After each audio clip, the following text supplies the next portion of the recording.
बिस्मिल्लाहिर्रहमानिर्रहीम। दोस्तों ये हमारे पास क्लास 9 मैथ है, यूनिट नंबर 1 एक्सरसाइज 1.2 का आखिरी क्वेश्चन है, क्वेश्चन नंबर 4, जिसमें हमारे पास कहा गया है कि which of the following matrices are skew symmetric.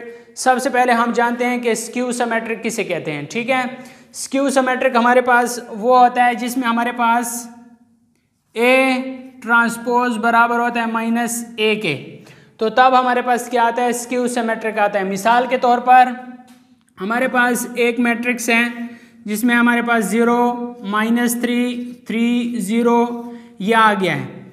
अब हम इसका ट्रांसपोज ले लेते हैं, तो ए ट्रांसपोज बराबर है ये 0 -3 रो है तो इधर कॉलम बन जाएगा, 3 0 रो है तो इधर कॉलम बन जाएगा। अब क्या करना है, हमने -1 इससे कॉमन ले लेना है, तो माइनस कॉमन लेने से हमारे पास क्या हो जाएगा, 0 +3 है तो -3 हो जाएगा, -3 है तो +3 हो जाएगा, 0। तो अब देखें ये a के इक्वल है, बिल्कुल a के इक्वल है, लेकिन इधर हमारे पास माइनस और इसकी जगह हम क्या लगा लेंगे, a लगा लेंगे। तो अब आप देख सकते हैं कि a ट्रांसपोज बराबर है -a के, तब ये हमारे पास क्या होगा, स्क्यू सिमेट्रिक होगा। क्या होगा हमारे पास, स्क्यू सिमेट्रिक होगा। दोस्तों उम्मीद करता हूँ आपको इसकी समझ आ गई होगी। अब हम चलते हैं क्वेश्चन की तरफ कि क्वेश्चन नंबर 4 में हमारे पास कौन कौन से अज्जा हैं, उन्हें हम किस तरह सॉल्व करते हैं।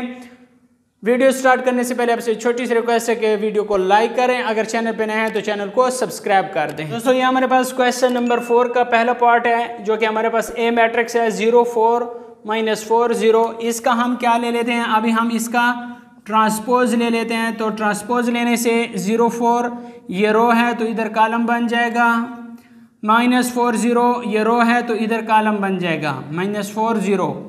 अब हम क्या करते हैं, माइनस इनमें से कॉमन निकाल लेते हैं, -1 0 आ जाएगा।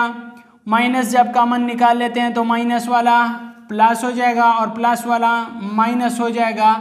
तो ये हमारे पास किसके बराबर है, ए मैट्रिक्स के बराबर है। तो हमारे पास ये ए ट्रांसपोज बराबर है -a के, तो इसलिए हम कहेंगे कि A matrix is a skew symmetric because A transpose बराबर है -a के। सो ये हमारे पास इसका रीज़न भी आ गया है। अब हम बी जूस सॉल्व करते हैं। बी जूस का ट्रांसपोज लेना है। जब बी जूस का ट्रांसपोज लेंगे तो ये 0 -5 रो है, तो इस रो से क्या बना लें, कॉलम बना लें। 5 0 रो है तो इधर इससे क्या बना लें, कॉलम बना लें। हो गया। अब इनमें से -1 कॉमन निकाल लेना है। जब माइनस कॉमन निकाल लेते हैं, 0 इस तरह आ जाएगा, नफी ज़रबे जमा नफी 5 हो जाएगा, नफी ज़रबे नफी जमा 5 हो जाएगा और 0। सो दोस्तों देखें ये इस मैट्रिक्स के इक्वल आ गया है, 0 -5 0 -5 5 0 5 0।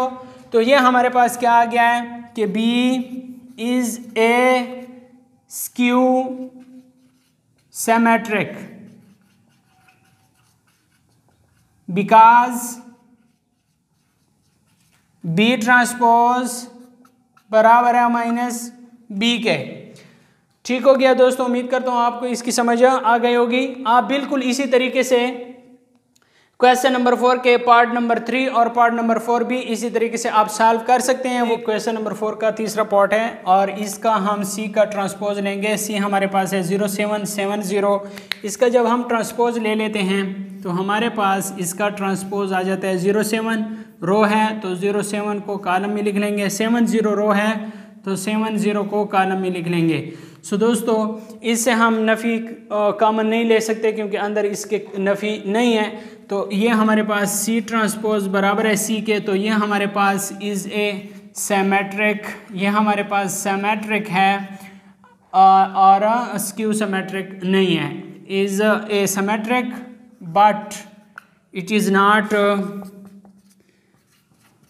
A skew symmetric. ठीक है, ये हमारे पास सिमेट्रिक तो है लेकिन ये स्क्यू सिमेट्रिक नहीं है। अब ये हमारे पास डी है 0 3 2 -2 0 1 -2 -1 0।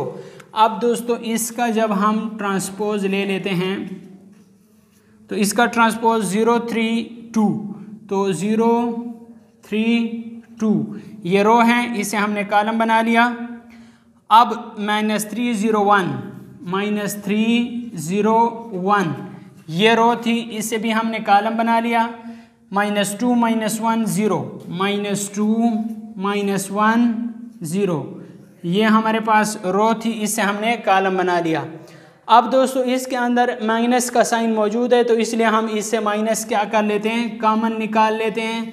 जब माइनस कॉमन निकाल लेते हैं तो ये 0 हो जाएगा, ये +3 आ जाएगा, ये +2 आ जाएगा, ये -3 हो जाएगा, ये 0 आ जाएगा और ये +1 आ जाएगा, ये -2 आ जाएगा, ये -1 आ जाएगा और ये 0 आ जाएगा। सो दोस्तों आप देख सकते हैं कि हमारे पास ये वाले जो है ये हमारे पास D के बराबर आ गया है। ठीक है, तो हम ये कह सकते हैं कि D ट्रांसपोज बराबर है -D के, तो ये हमारे पास D so D is A skew symmetric. D हमारे पास क्या है, स्क्यू सिमेट्रिक है। दोस्तों उम्मीद करता हूँ आपने इन सवालात से अच्छे तरीके से सीखा होगा कि हमारे पास सिमेट्रिक किस तरह आता है, स्क्यू सिमेट्रिक किस तरह आता है। अगर आपको वीडियो अच्छी लगी है तो वीडियो को लाइक करना ना भूलिएगा। अगर चैनल पे नए हैं तो चैनल को लाजमी सब्सक्राइब करें। इंशाल्लाह बहुत जल्द हम 1.3 स्टार्ट करेंगे और इसी चैनल पर क्लास 9 फिज़िक्स के चैप्टर वाइज MCQs का सलूशन भी जारी है। आप उसके लिए भी वो वीडियोज़ भी आप देख सकते हैं। Thanks for watching.